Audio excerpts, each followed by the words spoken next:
अस्सलामुअलैकुम वरहमतुल्लाहि वबरकातुहू। अल हिकमा digital world में आपका खैर मकदम है। उम्मीद है तमाम व्यूअर्स खैर आफ़ियत से होंगे और तिब्बे नबवी चैनल से आपको इल्म तिब हासिल हो रहा होगा। हमारा मकसद यही है कि इल्म तिब को मुसलमानों तक पहुंचाया जाए और जो चीज़ें हमसे छीन ली गई या हमारी नज़रों से पोशीदा कर दी गई, इनको दोबारा से उजागर किया जाए। हमारी आज की वीडियो का टॉपिक है तबीब की तारीफ़। हदीस में तबीब का लफ्ज़ हर ऐसे शख्स को शामिल है जो नुस्खा लिखे या इलाज बतलाए, जिसे इंग्लिश में फिजिशियन कहते हैं।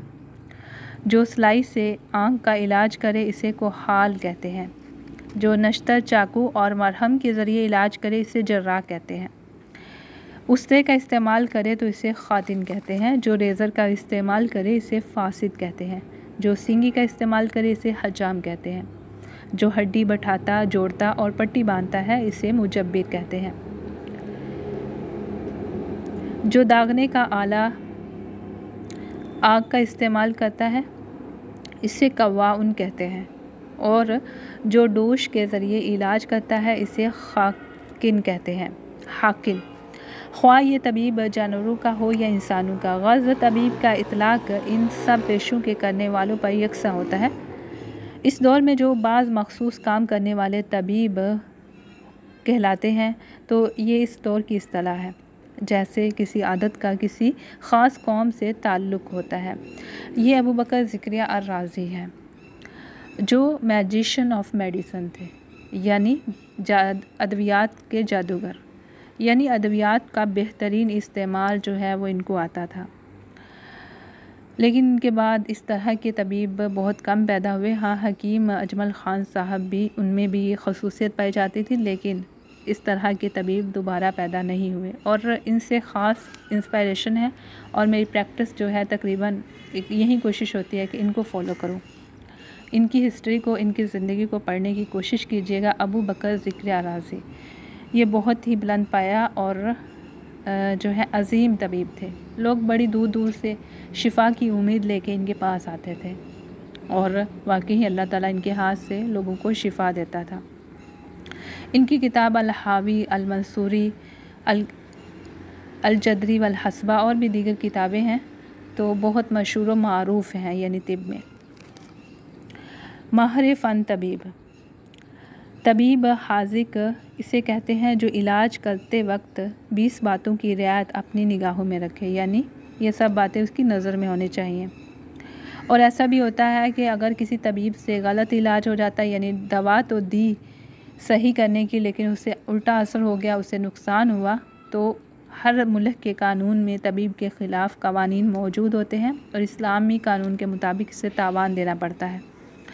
इसलिए हर बंदे को इस मैदान में ज़ोर आजमाई नहीं करनी चाहिए। पहले तिब के तशख़ीस के मैदान को पढ़ें।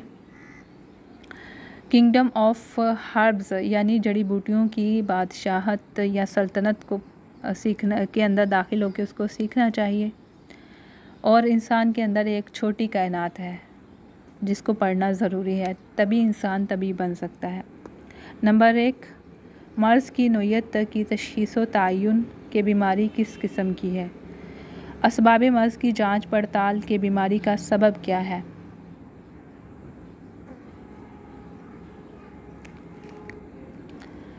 और इल्लत फ़ाइला क्या है जिसकी वजह से ये बीमारी पैदा हुई है। मरीज़ की क़ुव्वत इस्तिदाद के मर्ज़ का मुकाबला करने की इसमें सलाहियत व क़ुव्वत है कि नहीं। अगर मरीज़ में मर्ज़ को दबा लेने की सलाहियत मौजूद हो और इसको खुले तौर पर अंदाज़ा हो रहा हो तो फिर बिला इलाज इसे छोड़ दें और दवा देकर मर्ज़ को ख्वामखा उबारने और हरकत में लाने की कोशिश नहीं करनी चाहिए।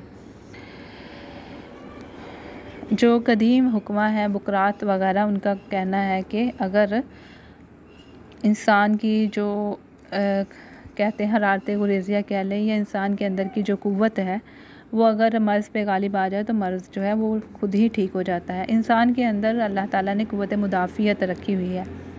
अगर वो मज़बूत हो जाए, जैसे ही मर्ज़ होता है पैदा होता है जिस्म के अंदर, वो लड़ना शुरू कर देती है। अगर वो गालिब आ जाती तो मर्ज़ बगैर दवा के ही ठीक हो जाता है। मरीज़ के बदन का तबई मिजाज क्या है। मरीज़ की बीमारी की वजह पैदा होने वाला गैर तबई मिजाज वजह से पैदा होने वाला गैर तबई मिजाज, मरीज़ की उम्र क्या है, मरीज़ की आदत क्या है,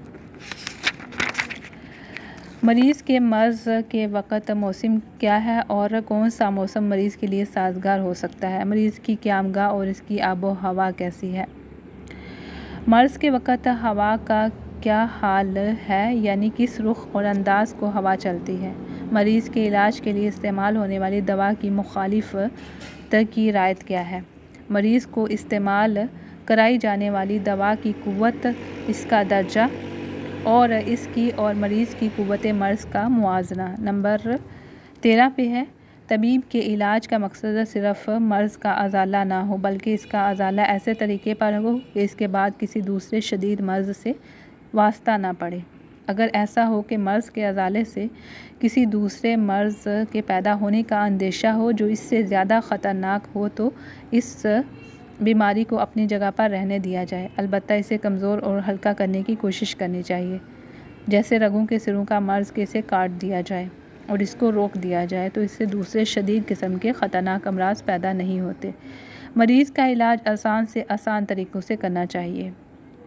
ये जो तस्वीर है ये बोली सीना की है जिसको शेखुर रईस कहते हैं। इन्होंने तिब को दोबारा से ज़िंदा करने की कोशिश की थी और किया भी था, और आज फिर जो है तिब यूनानी और तिब नबवी मुर्दा हो चुके हैं। वजह क्या है कि जो मेडिकल साइंस है उसने पहल जिस चीज़ पे सबसे ज़्यादा हमला किया वो हमारी तिब थी। हमसे हमारी तिब छीन ली गई और उसकी जगह पे एलोपैथिक अद्वियात हमें दे दी गई। तो एक कोशिश है, हर मैदान में हमें कोशिश करने की ज़रूरत है।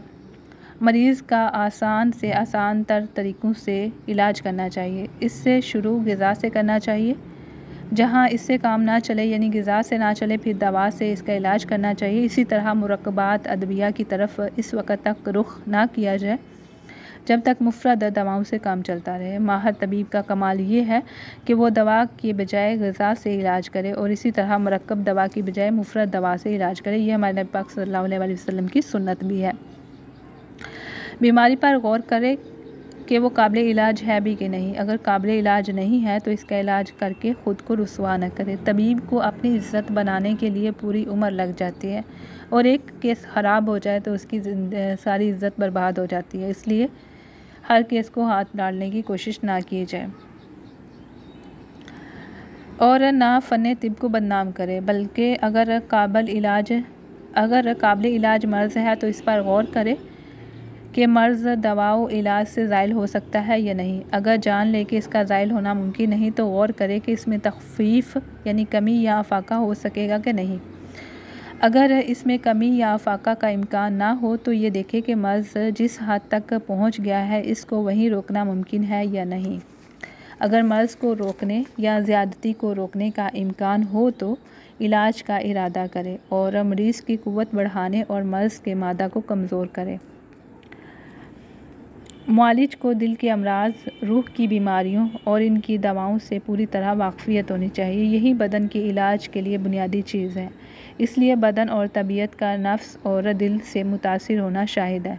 तिब में कुछ अलहदा से रूहों का तयन किया गया है जो कि मज़हब की रूह से नहीं है, बल्कि वैसे ही जैसे बहुत सारी अद्वियात के ऊपर मफरूज़े कायम कर लिए जाते हैं कि ये फ़लाँ दवा जो है वो फ़लाँ मर्ज़ में जो है फ़ायदा देती, जो कि तजर्बात की रोशनी में होता है। असल रूह जो है जिसका ज़िक्र कुरान मजीद में है ये उसकी बात नहीं है, लेकिन रूहानी अमराज़ और तबई अमराज़ का मुआलिज को इल्म होना चाहिए, मुकम्मल दस्तरस होनी चाहिए ताकि जिस भी तरह का मर्ज़ हो उसको ठीक कर सके। पुराने ज़माने में जैसे ये जो हमारे हुक्मा है ये इन्हीं चीज़ों से के माहिर थे, इसीलिए वो हर तरह के अमराज़ का इलाज कर सकते थे।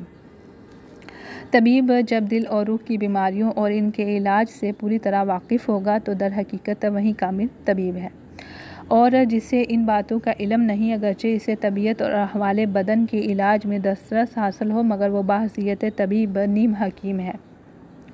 हर ऐसा तबीब जो किसी मर्ज़ का इलाज करता हो इसे मरीज़ के दिल की निगरानी और इसकी इस्लाह करनी चाहिए और मरीज़ की रूह की क़ुव्वत को सदका भलाई अल्लाह की तरफ तवज्जो और आखिरत से लगाव के ज़रिए मजबूत करना चाहिए। ये भी इलाज में शिफा का ज़रिया है।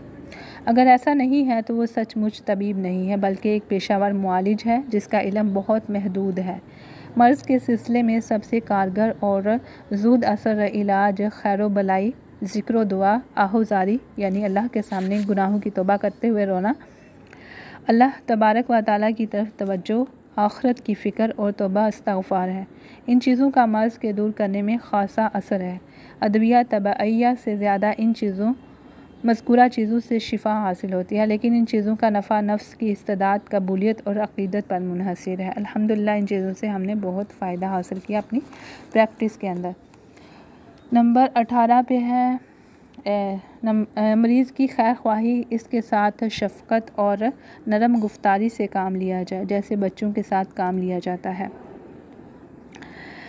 तबई और इलाही के मुख्तलिफ़ इलाजों में से हर एक इलाज से काम लेना चाहिए। मरीज़ के ख़यालात को भी मरकूज़ करना ज़रूरी है, इसलिए कि मरीज़ के ख़यालात और तख़य्युल को मर्ज़ के अज़ाला में दवा से कहीं ज़्यादा तासीर होती है। इसलिए माहिर तबीब की निगाह इन नफ्सियाती अमूर पर पूरी तरह रहनी चाहिए कि वो हर रास्ता अपनाना चाहिए जो मरीज़ के लिए मौसर और कारगर हो। हर तबीब का आइडियल यही है कि वो इलाज और तदबीर सेहत को 6 बातों पर मरकूज़ कर दे। नंबर 1 मौजूदा सेहत की हिफाजत, नंबर 2 फोत शुदा सेहत और क़ुव्वत की बाज़ियाबी अमकानी हद तक, नंबर 3 अहम फ़साद के पेश नज़र अदना फ़साद का लिहाज रखना, नंबर 4 अज़ाला मर्ज़ बाहिसाबुल इम्कान, नंबर 5 अदना मसलहत पेश नज़र आला मसलहत को ज़ाया ना होने दे, हस्बुल इम्कान तख़फ़ीफ़ मर्ज़। इन मज़कूरा 6 असूलों पर ही इलाज का दारोमदार है। जो तबीब इन असूलों की रियायत नहीं करता, इन ज़िम्मेदारियों को कबूल नहीं करता, वो तबीब नहीं। वल्लाहु आलम बिस्सवाब।